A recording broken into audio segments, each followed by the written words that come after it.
Olá pessoal, tudo bem?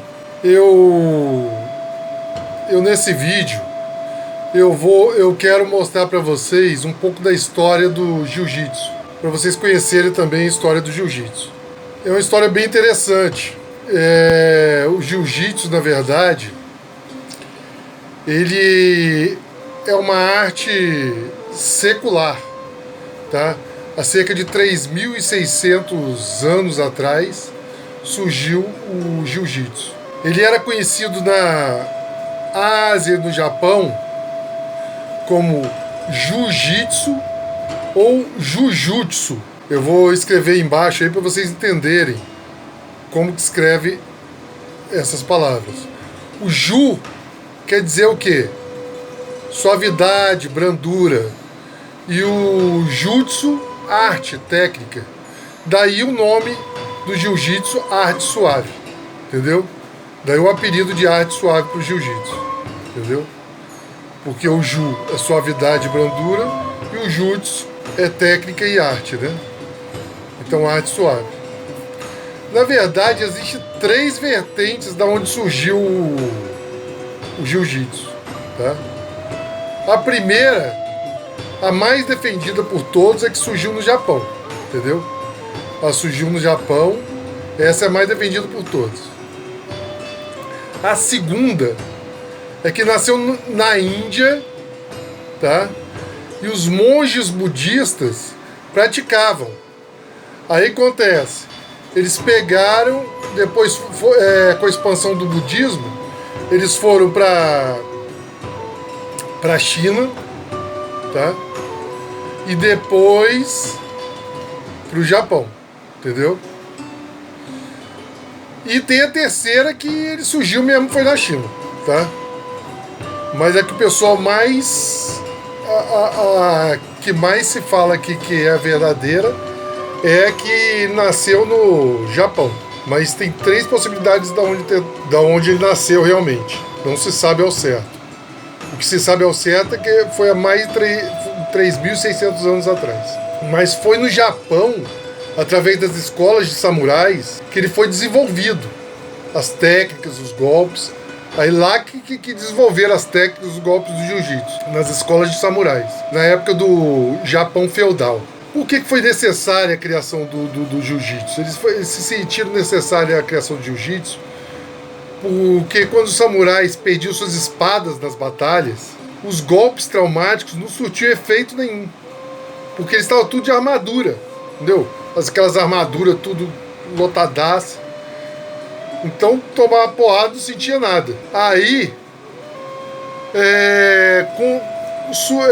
inventaram o jiu-jitsu, né? Dessa forma as quedas e as torções começaram a ganhar mais espaço pela eficiência. Porque aí não importa se tivesse de armadura, entendeu? Torcia o cotovelo, o ombro, pescoço, aí não tinha jeito, entendeu?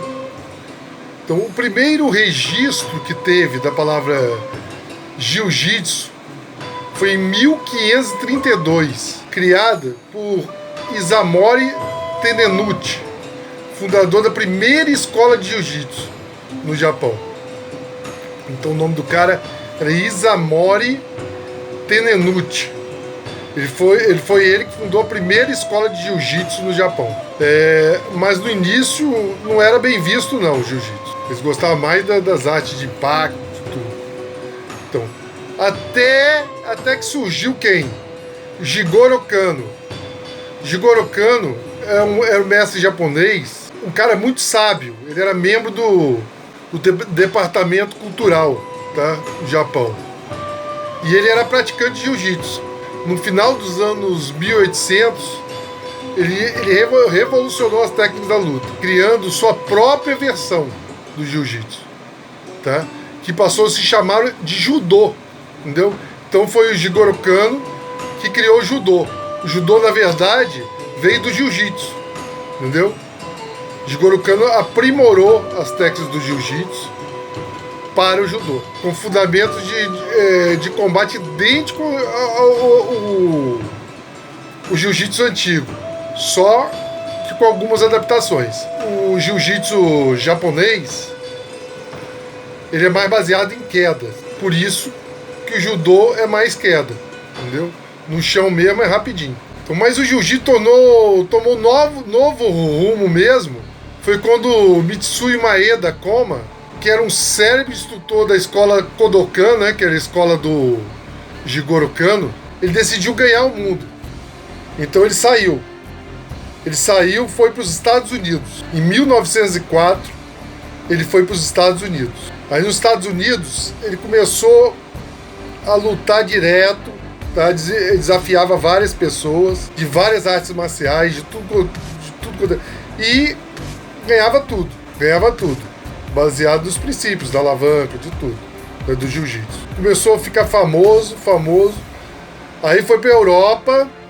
Na Europa, ele estava invencível, ele ganhava tudo, desafiava Deus e o mundo, ganhava todo mundo. Os caras grandes, pequenos, de tudo quanto é arte marcial, tá? E ganhava tudo, tá? Ninguém conhecia direito essa nova arte marcial, né, o jiu-jitsu, e ele fazia a festa. Moral da história, lá ele ganhou o apelido de Conde Koma, né? Conde Koma. Então ele ficou famoso no mundo todo como Conde Koma. De volta para a América, depois da temporada na Europa, e ele começou a fazer diversas apresentações e desafios nos Estados Unidos, né, de volta para a América. Dos Estados Unidos ele veio descendo, passou por todos os países da América Central, tá? E todos os países da América do Sul, desafiando todo mundo e ganhando todo mundo. E aí foi desenvolvendo jiu-jitsu, todo mundo ficava maravilhado com a arte, né? Que até hoje é uma das artes mais eficientes que nós temos. Finalmente, em 1914, ele fincou raízes aonde? Em Belém, no Pará. Esse japonês, ele era pequenininho, cara. Ele tinha 1,64 m e 68 quilos, o Conde Koma. Lá ele mudou a história do jiu-jitsu no Brasil e no mundo. Foi o Conde Koma que promoveu, ele promoveu o primeiro campeonato de jiu-jitsu do Brasil, tá? Foi ele que promoveu. Em 1917, ele era amigo de quem? De Gastão Gracie. Gastão Gracie era um empresário de muita influência, tá? E ele era amigo dele. E ele tinha um filho, o Carlos Gracie. Esse Carlos Gracie era inquieto, era um menino inquieto. Viveu de 1902 a 1994. Aí o Carlos Gracie, ele viu o Koma derrotar gigantes, tá? Adversários gigantes pela primeira vez. Ele estava com seu pai.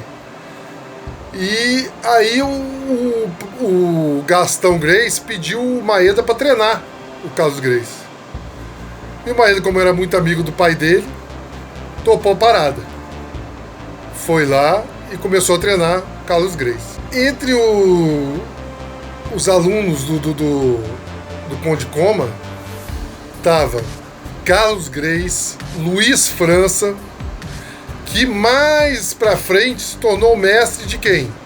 De Oswaldo Fada. Oswaldo Fada também é um precursor do jiu-jitsu, tá? Só que ele veio bem depois, né? Ele era aluno do mestre Luiz França, que se formou junto com o Carlos Gracie, tá? Que entrou junto com o Carlos Gracie. Só depois que o Luiz França já era mestre que entrou o Oswaldo Fada. O Carlos Gracie era um aluno super fiel, se destacava muito e gostou tanto da arte, se apaixonou pela arte, que começou a incutir essa arte para os irmãos. Ele tinha vários irmãos, né? Eu acho que eram 8 irmãos. Ele tinha 8 irmãos. Ele tinha o Carlos, né? Eles eram em 8. Carlos, Oswaldo, Gastão Júnior, o George, a Helena, o Hélio, a Mari e a Ilka, tá? Eram os 8 irmãos, filho do Gastão Gracie. Então o Carlos Gracie, aos 19 anos, eles mudaram para o Rio de Janeiro, tá? o que foi mais importante ainda para o crescimento do jiu-jitsu. Em 1925, foi aberto por Carlos Gracie a primeira academia de jiu-jitsu da família Gracie. Aí tem um fato curioso e muito engraçado, que a propaganda que eles botaram no jornal para divulgar a academia, o slogan era o seguinte: se você quer ter um braço quebrado, procure a Academia Gracie. Eu não sei porquê, mas fez sucesso. E o pessoal começou a frequentar. Entendeu? Então, esse é o slogan da propaganda dele. Se você quer ter um braço quebrado, procure a Academia Gracie. Dá nem pra acreditar, né? Mas é por aí. O Carlos Gracie, ele teve 21 filhos. Eu até botei a foto aí para vocês verem. Tinha 21 filhos. Desses 21 filhos, 13 se tornaram grandes mestres de jiu-jitsu. E isso facilitou muito a propagação da marca Gracie, tá? E do jiu-jitsu brasileiro, que graças a essa família, tá? E a Luiz França, a família Fada também, né? Mas os precursores foram os Gracie, né? Graças a eles, o jiu-jitsu virou essa monstruosidade de arte marcial que é hoje. Foi o Carlos Gracie, galera. Foi o primeiro membro da família que se lançou a um combate sem regras. Ele deu o nome a esse combate sem regras de Vale Tudo, tá? Então ele, em 1924, no Rio de Janeiro, se lançou, foi o primeiro membro da família a se lançar numa luta de Vale Tudo. Tá? Ele deu o nome ao combate sem regras de Vale Tudo. Carlos Gracie era uma pessoa muito inteligente, tinha uma visão muito boa, muito grande, né? Na época. E ele também criou os 12 mandamentos dele para o jiu-jitsu, entendeu? Que eu vou botar aí na tela para vocês lerem com calma e analisarem. Muito legal, tá, cara? Tem cada mandamento que a gente serve não só para o jiu-jitsu, tá? Serve para nossa vida. Bem, mas a verdadeira revolução do jiu-jitsu ainda estava por vir. O mais franzino, o menorzinho dos Gracie, era o filho do Gastão, chamado Hélio Gracie. Ele era proibido de treinar com os irmãos. Por quê? Porque ele era muito franzino. Devido ao seu físico, ele só ficava observando. Só que ele era muito atento, ele queria lutar. Então, ele ficava observando, e o que ele descobriu? Que ele podia adaptar as técnicas, criando um estilo próprio, baseado em suas limitações físicas. Entendeu? Aí ele enfatizou os princípios de alavanca, tá? E a escolha do momento certo em cima da velocidade, tá? Assim conseguiu modificar todas as técnicas, entre muitas tentativas e erros. Então ele conciliou o momento certo de ataque com a velocidade, usando os princípios de alavanca, né? Para quê? Para poder vencer adversários maiores que ele. Aí o que acontece? Ele criou dessa forma, ele criou um estilo nacional, um estilo brasileiro, tá? O estilo Gracie Jiu-Jitsu, ou Jiu-Jitsu brasileiro, tá? Então o Hélio Gracie que criou o estilo Jiu-Jitsu, Brasília Jiu-Jitsu, tá? Foi o Hélio Gracie. Ele adaptou, e aí as lutas começaram a ir mais para o chão, tá? O Jiu-Jitsu japonês, a luta é mais de queda, tá? Que deram o nome de Judô depois, né? E hoje tem o Jiu-Jitsu japonês, continua sendo muito parecido com o Judô. Mas Jiu-Jitsu brasileiro não. O Jiu-Jitsu brasileiro é mais no chão, tá? Então acontece. Logo ele tornou-se o destaque entre os irmãos. Tinha um espírito indomável. E com as mudanças e adaptações que ele fez no Jiu-Jitsu, era insuperável, tá? Ele ganhava todo mundo. no Rio de Janeiro, ele enfrentava capoeirista, boxeadores, estivadores, os caras gigantes, né, que hoje o pessoal fala bodybuilder, lutadores de qualquer arte. E eles geralmente venciam tudo. Pois em pé, os adversários davam medo, mas quando ia pro chão, eles eram inofensivos, entendeu? Aí virava presa fácil. Nos anos 1960, Hélio Gracie passa o bastão como linha de frente do Vale Tudo para o seu sobrinho Carlson Gracie. Então, foi em 1960. O Hélio Gracie parou, né, saiu da linha de frente do Vale Tudo e entrou Carlson Gracie. Em 1967, foi criada a Federação de Jiu-Jitsu da Guanabara, no Rio de Janeiro, autorizada pela Confederação Nacional de Esportes. Isso demorou muito para eles conseguirem isso. Foi uma luta mesmo, e eles conseguiram, tá? Então criaram a Federação de Jiu-Jitsu da Guanabara, primeira federação de Jiu-Jitsu que teve, e era autorizada pela Confederação Nacional de Esportes. Curiosidade, olha só o naipe da diretoria dessa federação. O presidente era simplesmente o Hélio Gracie. O presidente do conselho consultivo era Carlos Gracie. O diretor do departamento técnico, Carlson Gracie. O primeiro vice-técnico, Oswaldo Fada, que era o dono da academia da equipe rival dos Gracie. A rivalidade maior na época era entre os Fada e os Gracie. Tá? O segundo, o vice-diretor técnico, era Orlando Barradas, tá? Outro lutador. O diretor do departamento de ensino era o João Alberto Barreto. Ele era um fenômeno da Academia Gracie, tá?